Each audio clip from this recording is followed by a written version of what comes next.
भारत और बांग्लादेश में हालात की कशीदगी अरूज पर भारत की जानिब से बांग्लादेश को सबक सिखाने की धमकियां। क्या भारत बांग्लादेश पर हमला करने जा रहा है? आमिर रजा मेरे साथ मौजूद है, उनसे बात करते हैं। आमिर भाई, बड़ी धमकियां दी जा रही हैं भारत की जानिब से बांग्लादेश को, क्या होने जा रहा है? क्या भारत बांग्लादेश पर हमला तो नहीं करने वाला? देखिए, पहली बात तो यह है कि भारत चाह रहा है हमला करना और भारत जो है उसको इस वक्त किसी एक चिंगारी की ज़रूरत है और वो चिंगारी उसको मगरबी बंगाल से मिलना शुरू हो गई है। यानी जैसे मैंने आज 2 दिन पहले आपके साथ एक व्लॉग किया था, तो मैंने आपसे कहा था कि मशरक़ी बंगाल और मगरबी बंगाल में पुरानी आपस में खुंदकबाजी है। खुंदकबाजी से मुराद ये है कि मगरबी बंगाल के जो लोग थे वो इस्तेसाल करते थे मशरक़ी बंगाल का, इसीलिए 1905 में इनको तकसीम कर दिया गया था, मशरक़ी और मगरबी में तकसीम कर दिया गया, क्योंकि हिंदू बनिया जो था वो सारी दौलत समेटता था मशरक़ी पंजाब से, मशरक़ी बंगाल से, और उसको मगरबी बंगाल में जमा करता रहता था। अब मगरबी बंगाल में क्योंकि लोगों का इंटरेस्ट मशरक़ी बंगाल में है, मैंने आपसे कहा था कि यहाँ से हिंदू जब 1971 में मशरक़ी पाकिस्तान बांग्लादेश बनने जा रहा था, तो उस वक्त हिंदुओं की एक बड़ी कम्युनिटी जाकर वहाँ पे बिज़नेस सेटल कर रही थी। ना सिर्फ बिज़नेस सेटल कर रही थी, बल्कि वहाँ पर छोड़ी गई जायदादों पर कब्ज़े कर रही थी। वहाँ पर देहात जो थे वो हिंदुओं के आबाद थे, और ये लोग जो थे इनके सारे के सारे इंटरेस्ट जो थे वो मगरबी बंगाल के साथ जुड़े थे, और मगरबी बंगाल में बैठा हिंदू बनिया या व्यापारी या आरती वो मशरक़ी बंगाल का उसी तरह से इस्तेसाल करना शुरू हुआ जैसे 1905 से पहले किया करता था।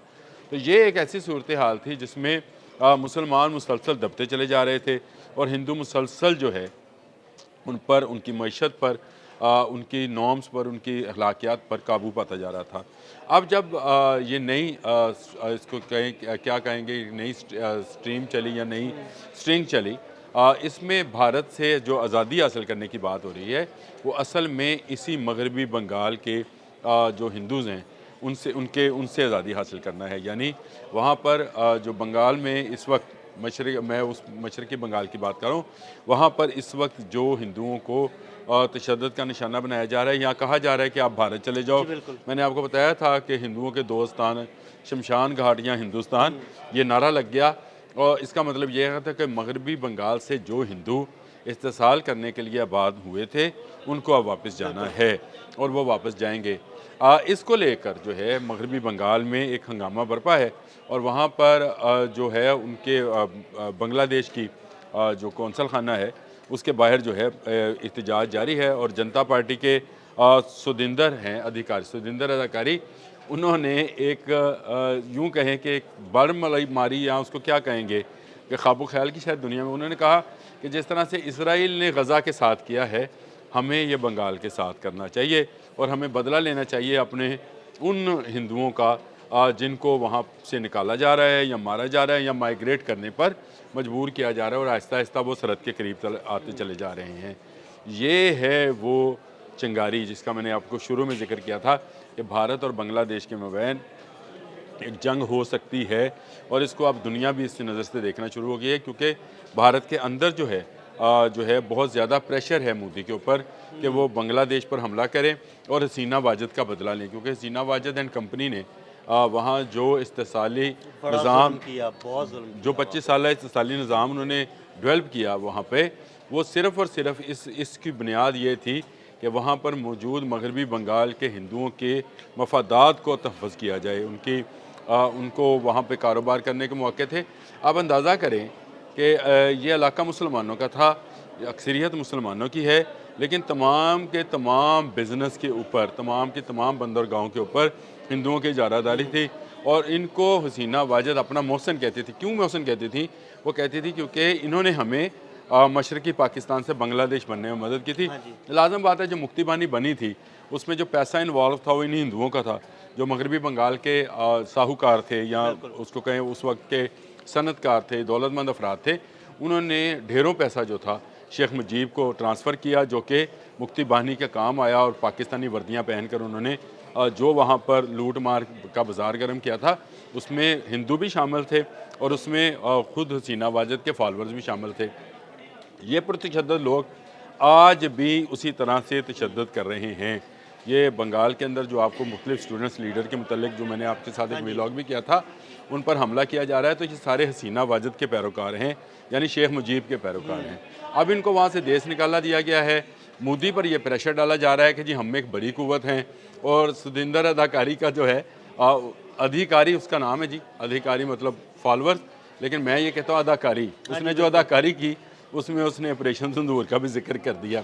अच्छी बात है, अगर वो उसी तरह का ऑपरेशन करना चाहते हैं बांग्लादेश में, तो जिस तरह से उन्हें मगरबी पाकिस्तान से मार पड़ी है, पाकिस्तान जो अब पाकिस्तान है, कभी मगरबी पाकिस्तान था, तो इंशाअल्लाह ताला उन्हें मशरकी पाकिस्तान जो अब बांग्लादेश है वहाँ से भी वैसी ही पटाई लगेगी। और वहाँ पर तो पहले से चीन जो है आर धमका है और चीन मौजूद है। ये वो बात है जो अभी तक इस बड़े मुल्क को यानी भारत को रोक रही है कि वो बांग्लादेश पर हमला ना करे, लेकिन उसी तरह से पटाई होगी। मैंने शायद आपको याद होगा, हमने व्लॉग किया था जिसमें मैंने ये जिक्र किया था कि हमें मार्का हक में जो हमें फ़तह हासिल हुई है उसकी हजीमत है। और ये मैं उस जानवर का नाम नहीं लेना चाहता, 40 दिन तक ज़ुबान नापाक रहेगी। ये जो है इनकी जहनीत जो है ये अपने ज़ख्म चाट रही है, और ये किसी छोटे मुल्क पर हमला कर सकते हैं। वो श्रीलंका भी हो सकता है, वो नेपाल भी हो सकता है, वो बांग्लादेश भी हो सकता है। लेकिन चलें, नेपाल और श्रीलंका तो अभी एक तरफ रखें, बांग्लादेश जो है उसके खिलाफ जो है हिंदुस्तान के अंदर माहौल बनाया जा रहा है। कभी पार्लियामेंट के अंदर आवाज़ उठाई जा रही है, और अब ये कहा जा रहा है कि वहाँ पर मौजूद जो हिंदू हैं, हिंदू कौमियत के लोग हैं मशरक़ी बंगाल में, उन पर जुल्म किया जा रहा है। लिहाजा हमें इज़राइल बनकर, यानी आप दीवाने का ख्वाब चेक करें, कहाँ गज़ा के नहत्ते लोग और कहाँ इज़राइल एक अनडिक्लेयर्ड एटमी कुव्वत उनका है, और कहाँ ये हिंदुस्तान जो अभी अभी नए नए मशरक़ी पाकिस्तान यानी मगरबी पाकिस्तान से मार खा के आया है और मशरक़ी पाकिस्तान की तरफ मुँह कर रहा है, उस तरफ से भी इसको अपने मुंह की खानी पड़ेगी। ये बिल्कुल एक जो वार स्ट्रेटेजी होती है, उसमें आप ज़रूर ये करते हैं कि अपनी फ़ौजों का मोराल बुलंद करने के लिए आप छोटे मुल्कों को के साथ कुछ ना कुछ ठाठैया लगाए रखते हैं। लेकिन उसमें ज़रूरी ये होता है कि आपकी क़ुव्वत उस काबिल हो। आपकी क़ुव्वत उस काबिल नहीं है, ये साबित कर दिया पाकिस्तान ने कि आप अभी इस काबिल नहीं हो कि ख़ुद को एक बड़ी क़ुव्वत साबित कर सकें, क्योंकि आपकी 10 गुना बड़ी फ़ौज, 10 गुना बड़ी फ़ज़ाइया, 10 गुना बड़ी आर्टिलरी, 10 गुना बड़ी बहरिया जो है, वो अपने से कम दर्जे की बहरिया, अपने से कम यानी कम दर्जे से मुराद है कम तादाद में कम, उससे मार खा चुकी है और दुनिया में बदनाम हो चुकी है। आज दुनिया का तमाम मीडिया जो अपने ये रेंडर्स कर रहा है, इस पर ज़रूर प्रोग्राम कीजिएगा। जो ये रेंडर्स कर रहे हैं, ये क्यों रोज़ाना हम अखबारात और टीवी में ख़बरें देख रहे हैं कि आज फ़लाँ जरीदे ने ज़िक्र कर दिया, आज फ़लाँ जरीदे ने ज़िक्र कर दिया। असल में ज़िक्र ये है कि कोई भी नशरियाती इदारा होता है, कोई भी न्यूज़ रिलेटेड कंपनी है या अदारा है, वो जब ये रेंडर आता है यानी साल का आखिर, तो अहम वाक़यात को प्रमोट करते हैं।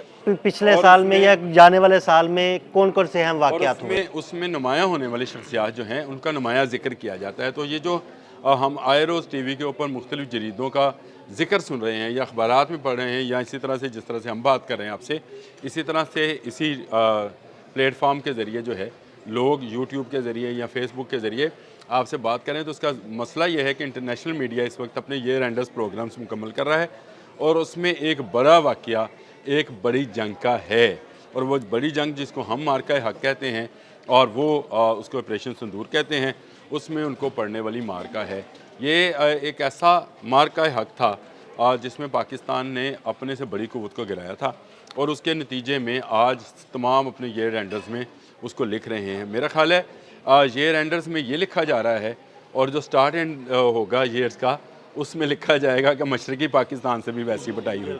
मेरा सिर्फ इसको मौजू को इस तरफ लाना है कि बंगाल की तरफ अगर ये मुँह करेंगे यानी ढाका की तरफ मुँह करेंगे, तो इनको मुँह की खाना पड़ेगी। ये कलकत्ता में खड़े होकर तकरीर करना बड़ी आसान है, जंग लड़ना जो है वो और मामला है। अब जंग जो है वो किसी एक मुल्क पर जो है नहीं है, अब जंग जो है वो मल्टीपल नेशंस के ऊपर आ जाती है, यानी मुख्तलिफ ममालिक, मुख्तलिफ ग्रुप्स और मुख्तलिफ सूरतों में आमने सामने आते हैं। तो ये जिस तरह से भारत को S-400 का नया वर्जन देने से रशिया जो है रिलक्टेंट है, जिस तरह से Su-57 जो है वो देने से रिलेक्टेंट है, तो इसका मतलब ये है कि आपको वो मार पड़ी कि आप दुनिया का कोई मुल्क आपके साथ किसी दूसरे मुल्क पर हमला होने के लिए मदद फराहम नहीं बिल्कुल ऐसे ही। करेगा। ये बात ज़हन में रखें कि दुनिया के तमाम तर टेक्नोलॉजी जो असले और वेपन से मुश्तमल होती है, इसको हमेशा दिफाई टेक्नोलॉजी कहा जाता है, अटैकिंग टेक्नोलॉजी नहीं बताया जाता है। कहा जाता है कि ये दिफा के लिए है, तो दिफा के लिए अब टेक्नोलॉजीज़ बहुत आगे चली गई। अब वो वक्त नहीं है आज से 54-55 साल पहले वाला, जब कम्युनिकेशन बड़ी जो थी महदूद पैमाने पे थी। अब सेकंड्स में जो है, सेकंड्स के भी नैनो सेकंड्स में पैगामात जाते हैं और सेकंड्स में ही आपके पास वो तमाम सहूलियात मौजूद होती हैं जो आप दुश्मन को ज़ेर करने के लिए इस्तेमाल करते हैं। और हमने ये तजर्बा करके देख लिया, यानी दुनिया की कुव्वतों ने ये तजर्बा भी देख लिया कि किस तरह से नैनो सेकंड्स के अंदर जो जहाज़ आए अपने ही मुल्क में खड़े खड़े वो तबाह कर दिए गए। यानी हवा में मुल्क थे जो यहाँ उड़ रहे थे तो उनको तबाह कर दिया गया, और कहा गया कि 10 निशाने पे थे, 6 मारे गिराए, 7वां जो था वन मैन था, लेकिन डोनाल्ड ट्रंप की बात मान लेते हैं, वो 8 कह रहे हैं। सही। इसका मतलब है 8 हैं, 5 तो खैर ये भारत भी तस्लीम कर गया और राफेल भी तस्लीम कर गया। तो इसका मतलब ये हुआ कि अगर अब ये बांग्लादेश की तरफ जाएंगे, जिसका कभी इम्कान है कि शायद ये अगले साल के शुरू में भारत को इस तरह की जो है सूरत हाल पैदा करे कि सरहद पर तनाव जो है बढ़ते बढ़ते आग की शक्ल अख्तियार कर ले।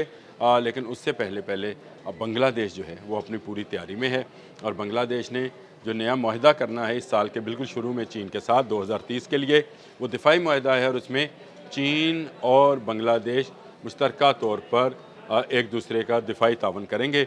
मेरा ख्याल है ये वो वाहिद चीज़ है जो भारत को बांग्लादेश में जाने से रोकेगी।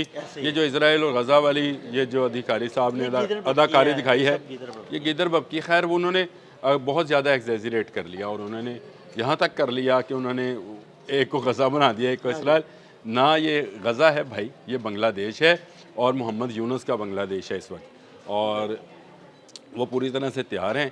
चाइना उसके पीछे है, और चाइना जो है वो कभी बांग्लादेश को नीचे नहीं देखा। मेरा ख्याल है ये गिदर बबकी, सही आपने लफ्ज़ इस्तेमाल किया, मुझे भी इस्तेमाल करना चाहिए कि ये गिदर बबकी है, और गिदर की जब मौत आती है वो शहर का रुख करता है।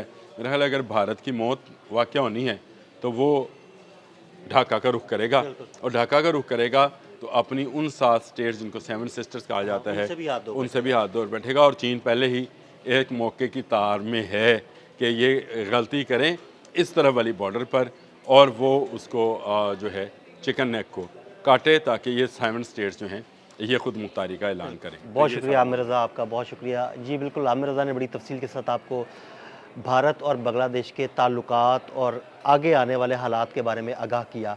अदील अहमद और आमिर रज़ा को इजाज़त दीजिएगा। अल्लाह हाफ़िज़।